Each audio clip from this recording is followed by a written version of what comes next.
வந்து break out கொடுத்துருக்கு. அந்த பங்குகளை இங்கே பார்க்க நான் ஒரு 5 ஸ்டாக்ஸ் எடுத்து வச்சுருக்கேன். அந்த 5 ஸ்டாக்கை பற்றி நான் பேச போகிறேன். ஸோ இந்த 5 ஸ்டாக்கை வந்து நான் வந்து என்னுடைய படிப்பினுக்காக நான் சொல்கிறேனே தவிர நீங்கள் வந்து யாரையும் வந்து வாங்குங்க, இதை வந்து வில்லுங்கன்னு சொல்லி நான் இதில் வந்து கட்டாயம் கிடையாது. நீங்கள் வாங்குறதா இருந்ததுன்னா யாராவது செபி ரிஜிஸ்டர் அட்வைசர்கிட்ட கேட்டுட்டு இந்த ஸ்டாக்கை பற்றி நீங்களும் ஒரு அனலைஸ் பண்ணிவிட்டு வாங்குறதா தான் வாங்கலாம். ஸோ இது வந்து வாங்கக்கூடியதோ விற்கக்கூடிய அட்வைஸ் கிடையாது. இது என்னோடய படிப்பினுக்காக நான் சொல்கிறது தான். இதில் வந்து பார்க்க போகிற முதல் நிறுவனம் அப்படின்னு சொல்லி பார்க்கும்போது கெய்ன்ஸ் அப்படின்ற ஒரு நிறுவனம். இன்றைக்கி பார்த்தோம் அப்படின்னா கிட்டத்தட்ட ஒரு 6150 ரூபாய்க்கு மேலே இன்றைக்கி முடிவடைஞ்சிருக்கு.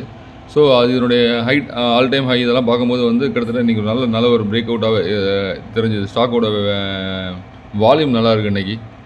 இதனுடைய ஜனவரி மந்த் ஹை அப்படின்னு சொல்லி பார்க்கும்போது கிட்டத்தட்ட ஒரு 7500 கிட்டத்தட்ட இருக்குது மேலே. ஸோ அதுலேருந்து இறங்கி வந்து இப்போ திரும்ப வந்து ரிவர்சல் கொடுத்துருக்கு நம்ம மார்க்கெட்டுக்கு ஏற்ற மாதிரி.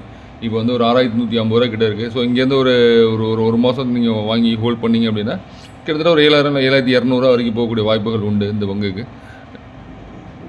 அடுத்து நம்ம பார்க்க போகிற பங்கு வந்து இபேக் டியூரபிள் அப்படின்ற ஒரு பங்கு. இதனுடைய ஹை பார்த்தோம் அப்படின்னா கிட்டத்தட்ட ஜனவரி மாதத்தில் வந்து கிட்டத்தட்ட ஒரு 650 ரூபாய்க்கு மேலே இருந்த ஸ்டாக் இது.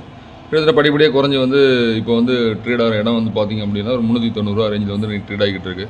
இன்றைக்கி வந்து வால்யூம் நல்லா இருந்தது. ஸோ கிட்டத்தட்ட ஒரு சின்ன ஏற்றமும் இருந்தது. கிட்டத்தட்ட ஒரு சின்ன பிரேக் அவுட் கூட இருக்குது. ஒரு போன மாதம் 15ஆம் தேதிக்கு மேலே பட்ட ஒரு சின்ன பிரேக் அவுட் இருக்குது.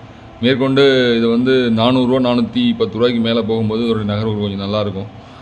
இந்த பங்குகளையும் நீங்கள் கவனிக்கலாம். 410 410 ரூபா கிடக்கும்போது என்னுடைய ப்ரைஸ் மூவ்மெண்ட் இன்னும் கொஞ்சம் நல்லாயிருக்கும். கிட்டத்தட்ட ஒரு 15-20% ஏற்றம் தரும் அப்படின்னு நினைக்கிறேன். இப்போ 390 ரூபா இருக்குது அப்படின்னா கிட்டத்தட்ட ஒரு 450 460 ரூபா ரேஞ்சுக்கு வந்து வரக்கூடிய வாய்ப்பு உண்டு அடுத்த சில நாட்களில். இந்த பங்கு இறங்கிச்சுனாலும் கவனிக்கலாம். பங்கு நல்ல பங்கு தான்.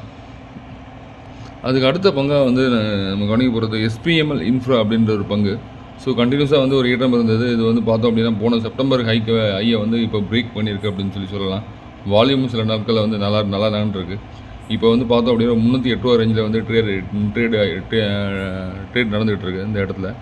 ஸோ இதை வந்து லாங் டேர்மில் கவனிக்கிறவங்க இல்லை மிட் கேப்பில் நடுத்தரமான ஒரு சில மாதங்கள் கவனிக்கிறவங்க வாங்கி வச்சிங்கன்னா கிட்டத்தட்ட ஒரு 400 420 ரூபா வரைக்கும் போகக்கூடிய வாய்ப்புகள் உண்டு. ஒரு 3 மாதம் ரேஞ்ச் அப்படின்னு வச்சுருக்கும் போது 400 420 வரைக்கும் போகும். ஸோ இந்த பங்கை வந்து நம்ம வாட்ச் லிஸ்ட்டில் போட்டு கவனிக்கலாம். எஸ்பிஎம்எல் இன்ஃப்ரா அப்படின்ற ஒரு பங்கு. நான்காவதாக நம்ம பார்க்க போகிற நிறுவனம் வந்து கெம்கான் ஸ்பெஷாலிட்டி அப்படின்ற ஒரு நிறுவனம். ஸோ இந்த பங்கு பார்த்தோம் அப்படின்னா இப்போ 243 ரூபா ரேஞ்சில் ட்ரேட் ஆகிட்டு இருக்குது. ஸோ கெமிக்கல் பங்கு கம்பெனிகள்லாம் சில நாட்களாக வந்து ஏற்றம் கொண்டுட்டு இருக்குது. ஸோ அதில் வந்து இந்த பங்கு வந்து நம்ம கவனிக்கலாம். 243 ரூபா ரேஞ்சில் ட்ரேட் ஆகுது. இது வந்து 2020 வந்த பங்கு. ஸோ கண்டினியூஸாக ஒரு இறக்கத்துக்கு பிறகு ஒரு ஈற்றம் கொடுக்க ஆரம்பிச்சிருக்கு. இப்போ ஸோ இந்த இப்போ நம்ம பார்த்தோம் அப்படின்னா ஒரு இதுலேருந்து ஒரு 320 ரூபா 300 ரூபா வரைக்கும் போகக்கூடிய வாய்ப்புகள் உண்டு அப்படின்னு